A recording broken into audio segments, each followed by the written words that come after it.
O Caibalion Os Três Iniciados, um estudo da filosofia hermética do Egito Antigo e da Grécia, editora Camelot. Capítulo 6. O paradoxo divino. Os falsos sábios, reconhecendo a irrealidade comparativa do universo, imaginavam que podiam desafiar suas leis. Tais são tolos vaidosos e presunçosos, eles são quebrados contra as rochas e rasgados pelos elementos em razão de sua loucura. Os verdadeiramente sábios, conhecendo a natureza do universo, usam a lei contra as leis, o maior contra o menor, e pela arte da alquimia transmutam o que é indesejável para o que é digno, e, portanto, triunfam. A maestria não consiste em sonhos anormais, visões e imaginações fantásticas ou vivas, mas em usar as forças mais elevadas contra as inferiores, escapando das penas dos planos inferiores vibrando no superior. Transmutação não é uma negação presunçosa, mas é a arma do mestre. O Caibalion. Este é o paradoxo do universo, resultante do princípio da polaridade que se manifesta quando o todo começa a criar. É necessário prestar atenção, pois isso aponta a diferença entre falsa sabedoria e a sabedoria. Enquanto para o todo infinito, o universo, suas leis, seus poderes, sua vida, seus fenômenos, são como coisas testemunhadas no estado de meditação ou sonho, para tudo que é finito, o universo deve ser tratado como real, e a vida, ação e pensamento devem ser nele baseados, em concordância com a compreensão da verdade superior. Cada um de acordo com seu próprio plano e leis.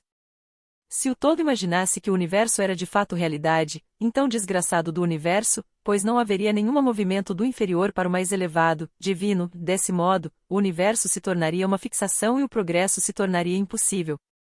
E se o homem, devido à falsa sabedoria, age, vive e pensa no universo como meramente um sonho, semelhante aos seus próprios sonhos finitos, então de fato assim se torna para ele, como um andarilho do sono. Ele tropeça em círculos viciosos, não fazendo nenhum progresso, sendo finalmente forçado a despertar através de sua queda terrível sobre as leis naturais que ele ignorou.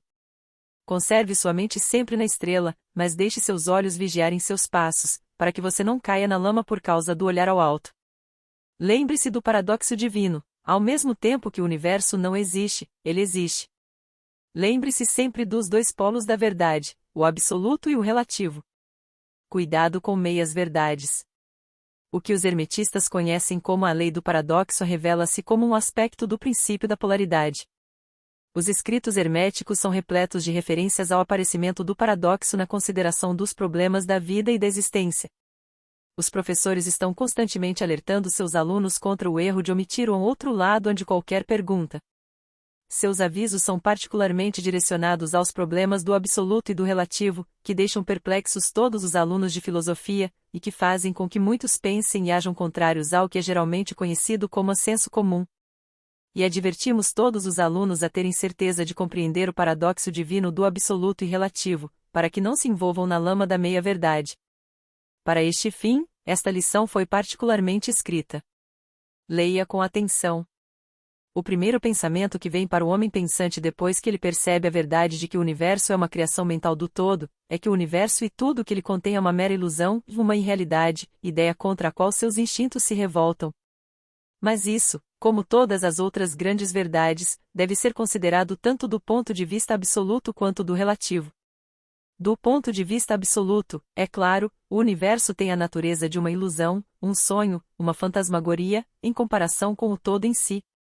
Reconhecemo-lo mesmo em nossa visão comum, pois falamos do mundo como um espetáculo transitório que vem e vai, nasce e morre, pois o elemento de impermanência e mudança, limitação e insubstancialidade, está sempre conectado com a ideia de um universo criado, contrastando com a ideia do todo, não importa quais sejam nossas crenças sobre a natureza de ambos. Filósofos, metafísicos, cientistas e teólogos concordam com essa ideia, e o pensamento é encontrado em todas as formas de pensamento filosófico e concepções religiosas, bem como nas teorias das respectivas escolas de metafísica e teologia. Assim, as doutrinas herméticas não pregam a insubstancialidade do universo em termos mais formais do que aqueles mais familiares para você, embora sua apresentação do assunto possa parecer um pouco mais surpreendente. Qualquer coisa que tenha um começo e um fim pode ser considerada, de certa forma, irreal e falsa, e o universo está sob essa lei, conforme todas as escolas de pensamento.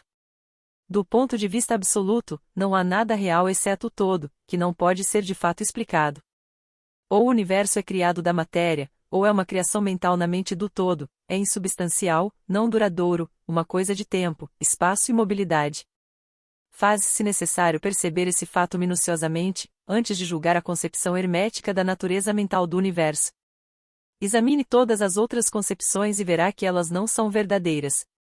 Mas o ponto de vista absoluto mostra apenas um lado da imagem, o outro lado é o relativo.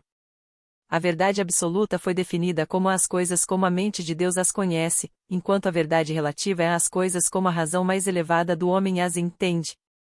E assim, enquanto para o todo o universo deve ser irreal e ilusório, um mero sonho ou resultado de meditação, para as mentes finitas que formam uma parte desse universo, e as veem através de suas faculdades, o universo é verdadeiramente real, e assim deve ser considerado. Ao reconhecer a visão absoluta, não devemos cometer o erro de ignorar ou negar os fatos e fenômenos do universo à medida que se apresentam às nossas faculdades. Não somos o todo, lembremo-nos. Para dar um exemplo familiar, todos reconhecemos o fato de que a matéria existe para nossos sentidos, e nós sairíamos mal se assim não fosse reconhecido. No entanto, mesmo nossas mentes finitas entendem o postulado científico de que não existe tal coisa como matéria do ponto de vista científico, o que chamamos de matéria é considerada apenas uma agregação de átomos, e que os próprios átomos são apenas um agrupamento de unidades de força, chama dos elétrons ou íons, vibrando e em constante movimento circular. Ao chutarmos uma pedra, sentimos o impacto, parece ser real, apesar de sabermos que é apenas o que afirmamos acima. Mas lembremo-nos de que nosso pé, que sente o impacto, também é matéria, portanto constituída de elétrons, porque esta matéria também é nosso cérebro. E, para melhor dizer, se não fosse por razão de nossa mente, não saberíamos reconhecer o que é pé ou a pedra. Assim, o ideal do artista ou escultor, que ele se esforça para reproduzir em pedra ou em mármore, parece verdadeiramente real para ele. Assim é como os personagens na mente do autor e dramaturgo, que ele procura expressar para que outros possam reconhecê-los. E se isso for verdade no caso de nossas mentes finitas, qual deve ser o grau de realidade nas imagens mentais criadas na mente do infinito? Ó, amigos, para os mortais, este universo da mentalidade é realmente muito real, é o único que podemos conhecer, embora subamos de plano em plano, cada vez mais alto nele. Para saber de outra forma, através da experiência atual, devemos ser o próprio todo. É verdade que quanto mais alto subimos na escala, quanto mais perto da mente do Pai chegarmos, mais aparente se torna a natureza ilusória das coisas finitas, mas antes que o todo finalmente nos retire para si mesmo, a visão atual não desaparece. Dessa forma, não precisamos nos debruçar sobre a característica da ilusão.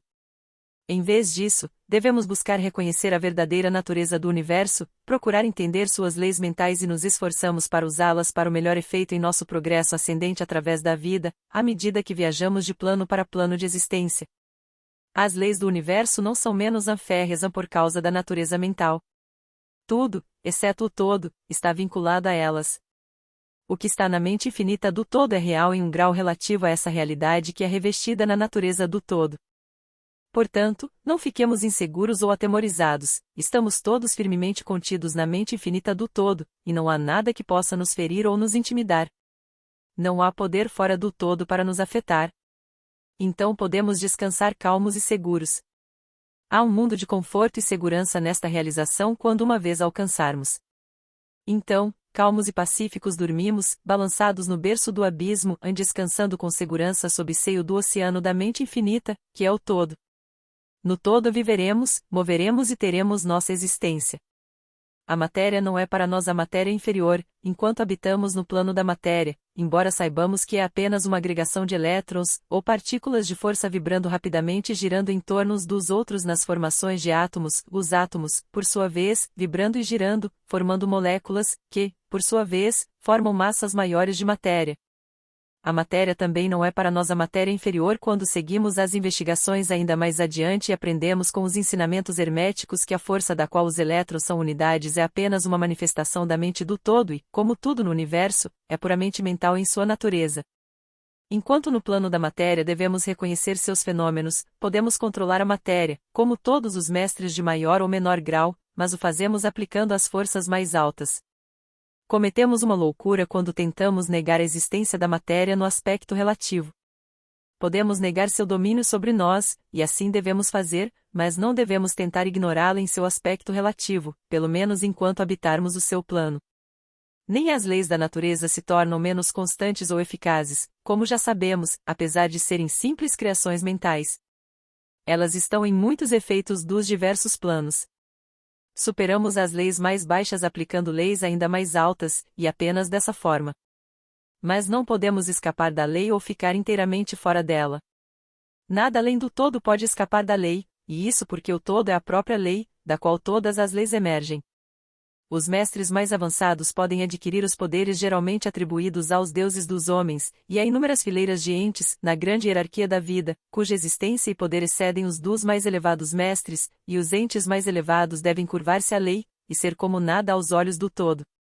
De modo que, se mesmo esses entes mais elevados, cujos poderes excedem até mesmo aqueles atribuídos pelos homens aos seus deuses, se mesmo estes estão vinculados e são subservientes à lei, então imaginem a presunção do homem mortal, da nossa raça e grau, quando ele ousa considerar as leis da natureza como irreais, visionárias e ilusórias, porque ele passa a ser capaz de compreender a verdade de que as leis são mentais na natureza e simples criações mentais do todo.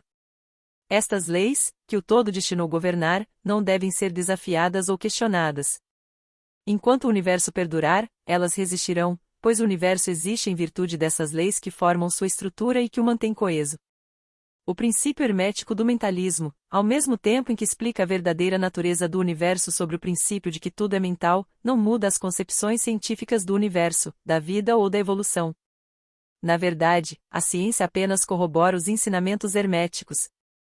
Estes últimos apenas ensinam que a natureza do universo é mental, enquanto a ciência moderna ensina que é material ou, ultimamente, que é energia, em última análise. Os ensinamentos herméticos não caem no erro de confrontar os princípios básicos de Herbert Spencer que postula a existência de uma energia infinita e eterna, da qual todas as coisas procedem. Na verdade, os herméticos reconhecem na filosofia de Spencer a mais alta declaração externa do funcionamento das leis naturais que já foram promulgadas, e acreditam que Spencer foi uma reencarnação de um filósofo que habitou no Antigo Egito há milhares de anos, e que mais tarde encarnou como Heráclito, o filósofo grego que viveu em 500 a.C. Eles consideram sua declaração da energia infinita e eterna diretamente na linha dos ensinamentos herméticos, sempre com a adição de sua própria doutrina de que sua energia, a de Spencer, é a energia da mente do todo. Com a chave mestra da filosofia hermética, o estudante será capaz de abrir muitas portas das concepções filosóficas do grande filósofo inglês, cujo trabalho mostra os resultados da preparação de suas encarnações anteriores. Seus ensinamentos sobre evolução e ritmo estão perfeitamente alinhados com os ensinamentos herméticos sobre o princípio do ritmo. Assim, o estudante do hermetismo não precisa deixar de lado quaisquer visões científicas sobre o universo. Tudo o que lhe é pedido para fazer é compreender o princípio subjacente de o todo é mente, o universo é mental, mantido na mente do todo. Ele descobrirá que os outros 6 dos 7 princípios se adaptarão ao seu conhecimento científico e servirão para esclarecê-los. Não há o que ser questionado quando percebemos a influência do pensamento hermético nos primeiros filósofos da Grécia, cujos fundamentos de pensamento geraram grande parte das teorias e da ciência moderna. A aceitação do primeiro princípio hermético, mentalismo, é o único grande ponto de diferença entre os estudantes de ciência moderna e herméticos, e a ciência está gradualmente se movendo em direção à posição hermética ao tatear no escuro uma saída do labirinto para o qual ele vagou em sua busca da realidade. O objetivo desta lição é imprimir nas mentes de nossos estudantes o fato de que, para todos os efeitos, o universo, suas leis e seus fenômenos são tão reais, no que diz respeito ao homem, como estariam sob as hipóteses do materialismo ou do energismo. Sob qualquer hipótese, o universo, em seu aspecto externo, está mudando, sempre fluindo, transitório, e, portanto, desprovido de substancialidade e realidade.